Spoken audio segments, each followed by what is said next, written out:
to be a plastic surgeon. You like the idea of making millions, working with celebrities, doing boob jobs and facelifts. Not so fast. We're going to debunk the public perception myths of what it means to be a plastic surgeon and give it to you straight. This is the reality of plastic surgery and will help you decide if it's a good field for you. Dr. Jabal, MedSchoolInsiders.com. Welcome to our next installment in the So You Want to Be series. In this series, we highlight a specific specialty within medicine, such as plastic surgery, and help you decide if it's a good fit for you. Looks like, check out my second channel, Kevin Jabal MD, where I do a second series in parallel titled A Day in the Life. We'll be doing a day in the life of a plastic surgeon soon, so make sure you're subscribed so that you don't miss it. Plastic surgery is all about using plastic to make people look pretty, right?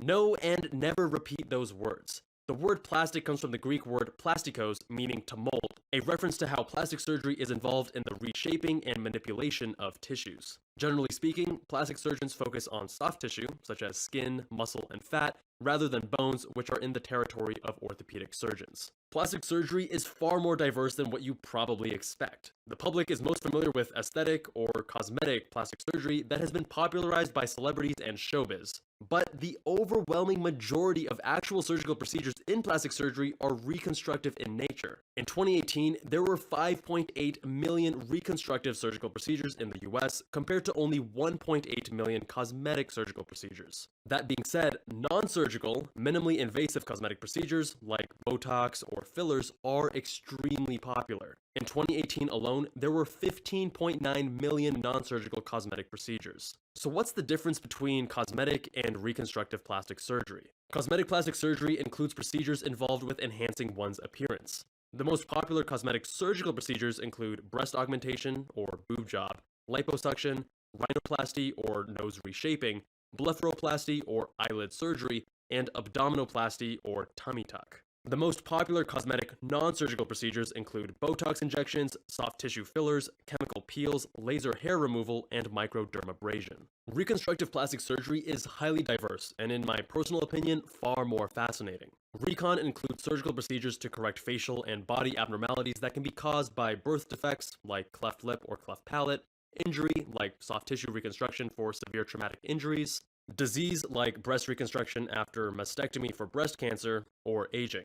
Plastic surgery is on the cutting edge of innovation in medicine, with radical procedures like face and hand transplants, or even gender reassignment surgeries that are so convincing you wouldn't believe it. The first surgical case I saw was an animated latissimus dorsi transfer where we created a makeshift bicep, or rather elbow flexor, out of a patient's lat muscle in their back. With the beauty of neuroplasticity in the brain, the patient was able to train themselves to bend the elbow by focusing on activating their latissimus dorsi muscle. I talk more about this first case and how I fell in love with plastic surgery in a previous video. Link in the description. Another one of my favorites was doing a nerve graft to treat Bell's palsy hemifacial paralysis.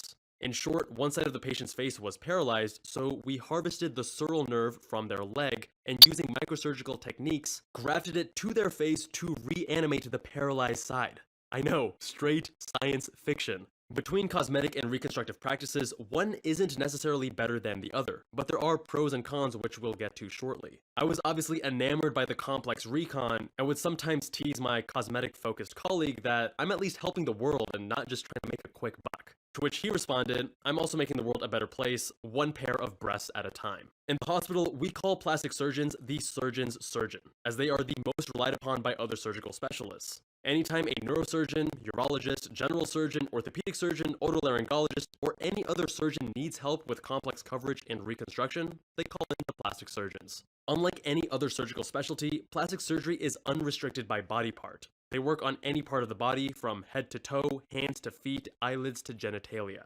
To become a plastic surgeon, there are two paths of training after completing medical school. The first is called the integrated path, whereby you complete 6 years of plastic surgery residency, and this is the path that I took. This is consistently the #1 or #2 most competitive specialty to match into. To give you a sense of just how competitive this is, one of my colleagues went into neurosurgery, another very competitive field, because he said plastics was too competitive. If the integrated path is out of reach, all hope is not lost. There is also the independent path, whereby you first complete 5 years of general surgery residency and then apply for an additional 3 years of independent plastic surgery residency for a total of 8 years. This route is best suited for those who either did not know they wanted to go into plastic surgery when they were applying to residency, or those who were unable to match into the integrated path. After completing residency, you can practice as a plastic surgeon or choose to subspecialize further with 1 to 2 years of fellowship. These are the main pockets of subspecialization you can choose from. Plastic surgeons specializing in breast obviously can do breast augmentation, but also a major part of their practice includes breast cancer reconstruction. After the general surgeon removes the tumor, the plastic surgeon comes in with a variety of techniques and procedures to restore a woman's anatomy. Breast surgeons also do breast reductions and lifts, among other procedures. Craniofacial trained plastic surgeons specialize in soft tissue reconstruction of the head and face. Their bread and butter includes pathologies like cleft lip and cleft palate, or craniosynostosis, whereby sutures in the skull fuse prematurely, resulting in abnormal head shapes in babies. And they'll even fix your broken jaw.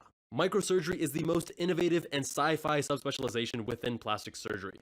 The micro in microsurgery refers to the microscopes used when connecting blood vessels or nerves together. This allows for moving tissues around the body, like the nerve graft for facial reanimation in Bell's palsy. Microsurgical cases are some of the longest, with some lasting over 24 hours, and it also comes with a challenging call schedule. For that reason, we say microsurgery is a young man's sport. That's probably not the ideal lifestyle when you're 50 years old with a family and kids. Hand was what I fell in love with and was planning on specializing in. The hand has some of the most complex, intricate, and beautiful anatomy in the entire human body. Hand surgery includes pathologies like carpal tunnel, fractures, contractures, and tumor resections and reconstruction.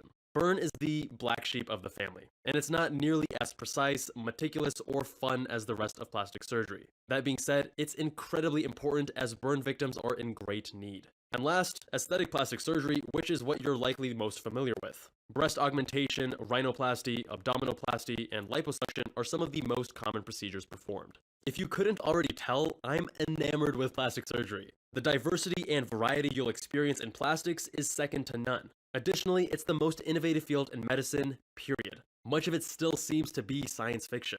If you like precision, meticulousness, and obsession with details, plastic surgery may be a good fit.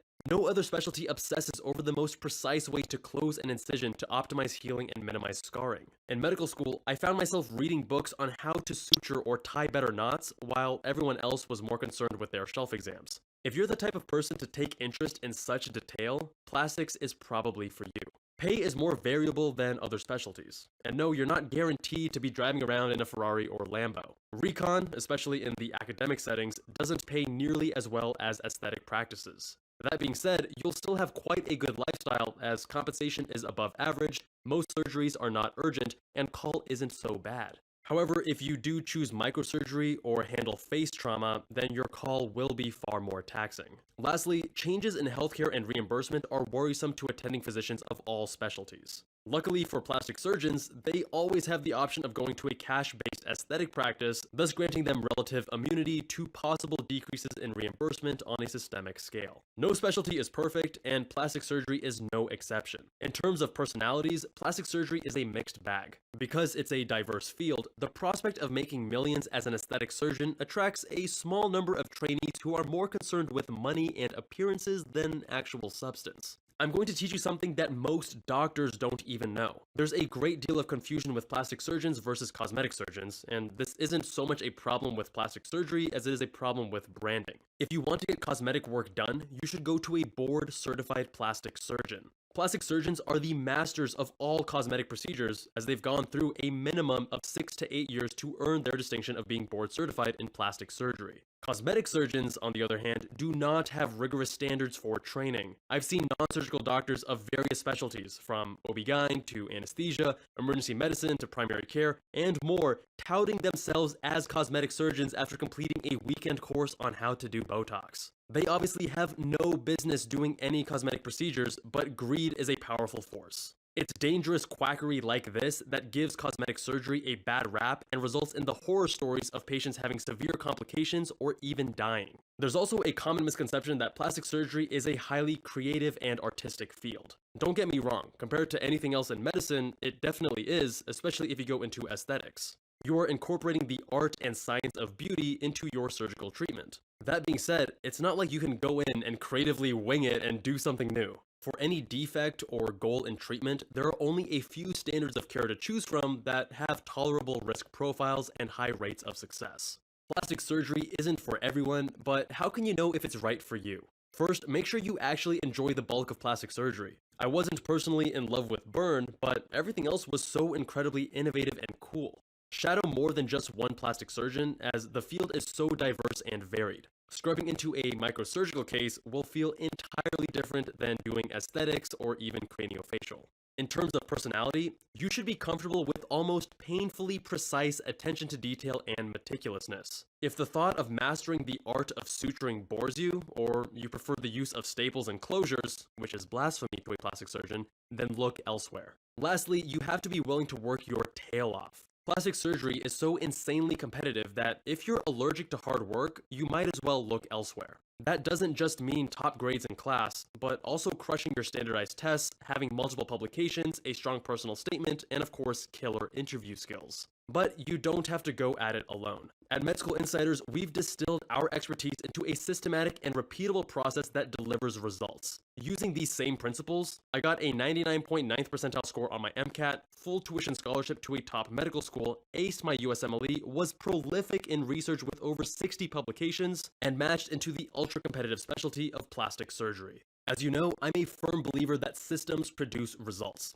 That's why my team and I at Med School Insiders obsessed over how to become the best admissions consulting and tutoring company for future physicians. At Med School Insiders, our mission is to empower a generation of happier, healthier, and more effective future doctors. From medical school or residency application help to crushing your MCAT or USMLE, we've got your back. And our results speak for themselves. We've become the fastest growing company in the space with the highest satisfaction ratings. See for yourself and learn more at medschoolinsiders.com.